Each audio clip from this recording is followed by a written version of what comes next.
안녕하세요. 영화노트의 최중락입니다. 오늘 다룰 영화는 고레다 히로카즈 감독의 2013년 작품 그렇게 아버지가 된다입니다. 이제 곧 어린이날, 어버이날도 다가오고 해서 이 영화를 한번 선택해 봤습니다. 과연 아버지가 된다는 것은 어떤 의미인지에 대해 같이 이야기해 보겠습니다. 먼저 영화에 대한 간략한 개요입니다. 그렇게 아버지가 된다는 일본에서는 2013년 6월에 개봉되어 32억 엔의 흥행 수입을 얻은 영화이고 한국에서도 같은 해 12월에 개봉되어 약 12만 명 정도가 영화관에서 영화를 봤습니다. 네이버와 다음의 검색 사이트에서 이 영화의 평점을 살펴보면 관객과 네티즌 평점은 8.7 정도인데 전문가 평점은 7.8 정도였습니다. 이번에도 전문가들은 조금 야박하다는 생각도 드네요. 간단한 영화의 줄거리를 말씀드리면 6년간 자식으로 알고 키워왔던 아들이 어느 날 갑자기 병원에서 바뀌었다는 사실을 알게 됩니다. 이후 낳은 아이와 기른 아이에 대한 갈등을 통해 한 남자가 아버지가 되어가는 과정을 영화에서 그리고 있습니다. 영화는 부모와 자식의 관계는 혈연에 의해 정해지는지 아니면 함께 한 시간으로 정해지는 것인가라는 질문을 관객에게 던집니다. 물론 감독은 영화에서 명확한 답을 내리지는 않습니다.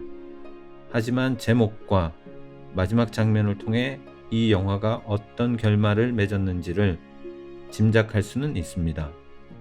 저는 이번에 영화 해설에서는 만약 6년간 키운 아이가 내 아이가 아니라면 이라는 가정이 아니라 6년간 함께 살았던 엄마와 아빠가 어느 날 갑자기 실제 부모가 아니라 이제부터 다른 집에 가서 살아야 한다고 한다면 이라는 케이타의 시점에서 이야기를 진행해 볼까 합니다.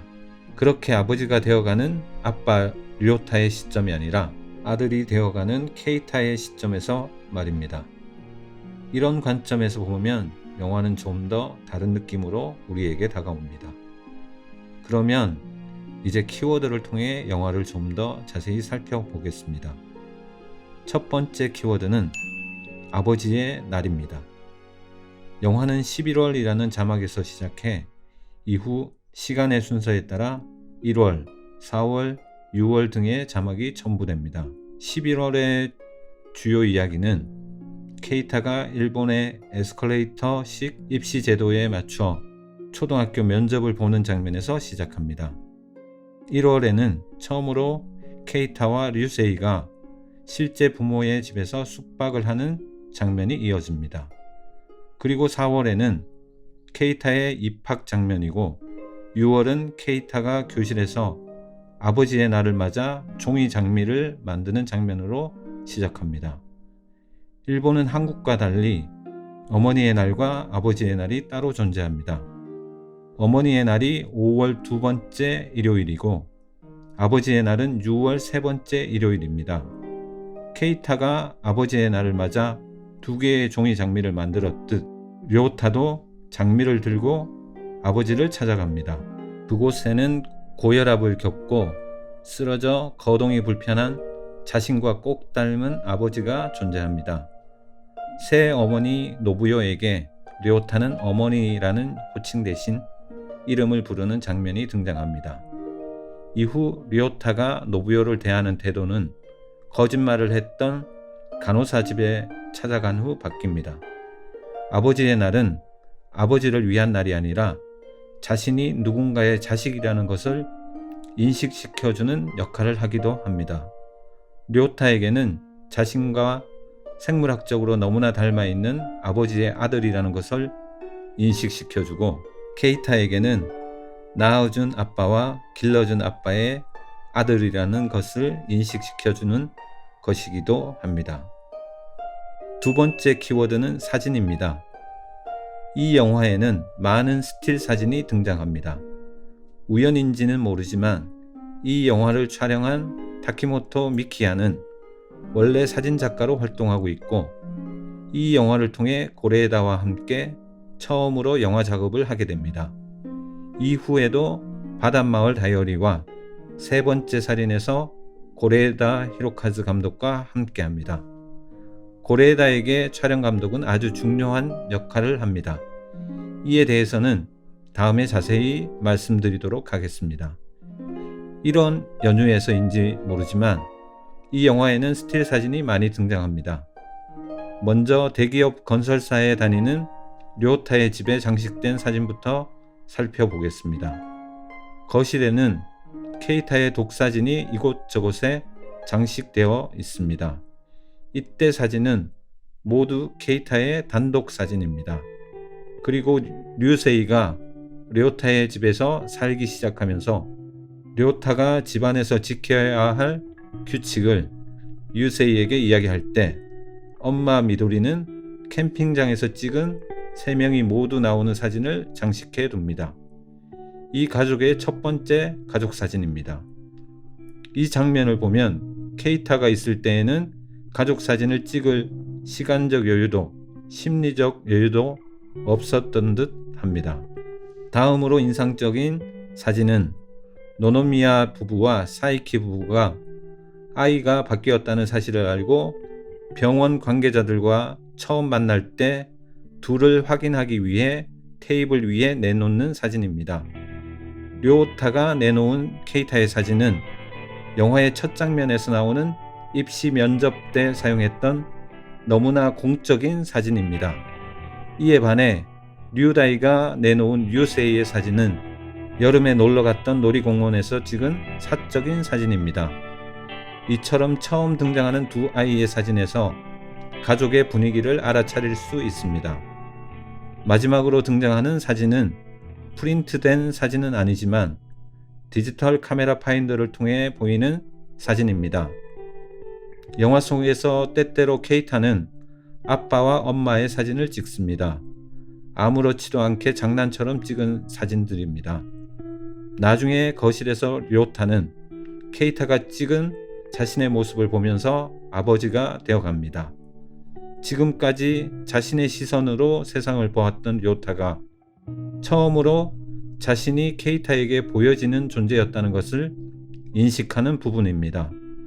이 시점에서 아이들은 어른들에 의해 늘 보여지는 존재였지만 아이가 어른을 보고 있다는 순간을 료타는 물론이고 저 역시 아이가 바라보고 있었구나 라는 점을 느꼈습니다. 아버지의 시점에서 아이를 본다고 생각했지만 아이도 늘 아버지를 보고 있었던 겁니다.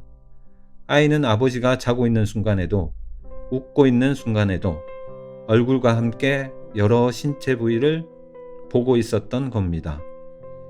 이처럼 영화 속에 등장하는 사진들은 아버지가 되어가는 과정에서 중요한 역할을 합니다. 그리고 또 하나, 캠핑장에서 찍은 두 가족의 사진과 케이타의 입학식에 찍은 동영상에 대해 부가적으로 말씀드리겠습니다. 캠핑장에서 찍은 사진 역시 노노미야 일가와 사이키 일가의 가족관계를 드러내는 사진입니다. 노노미야 일가는 그들이 살고 있는 고층 빌딩처럼 수직적으로 서 있습니다. 하지만 사이키 일가는 자신들이 살고 있는 2층 집처럼 서로 둥그렇게 뭉쳐 서 있습니다. 동영상은 앞부분에서 류세이를 소개할 때에도 유다이가 찍었고 케이타의 중요한 입학식 장면에서도 유다이가 찍고 있습니다.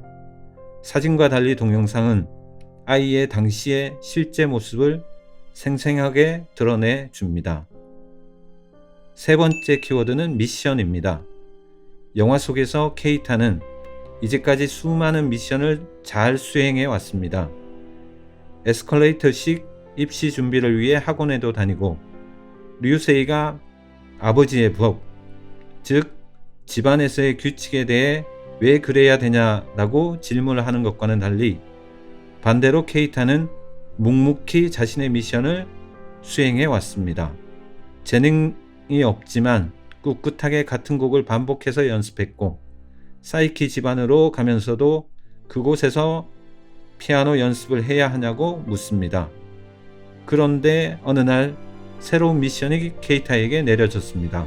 이것은 다름 아닌 이제까지 살던 집이 아니라 다른 사람의 집에서 다른 사람을 엄마, 아빠라고 부르며 살아야 한다는 미션입니다.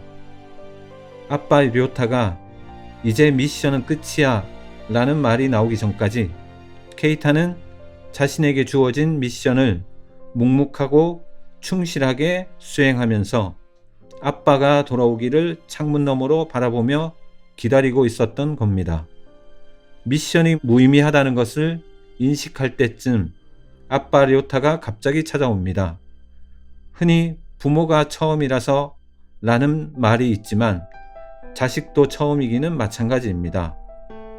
이 외에도 왜 영화의 제목이 그리고가 아니라 그렇게라고 번역을 했을까라는 질문, 영화 속 목욕탕 장면에 대한 이야기, 매미에 대한 이야기, 일본의 에스컬레이터식 입시, 료타의 대사인 역시 그랬던 거군 이라는 대사, 그리고 료타가 케이타와 걷는 장면의 시선의 높이, 한국의 어버이날이 5월 8일로 정해진 이유 등 할 이야기가 많지만 오늘은 이쯤에서 정리하도록 하겠습니다.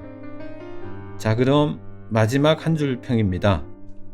그렇게 아버지가 된다는 나도 누군가의 아들이었다. 그럼 오늘은 여러분 안녕.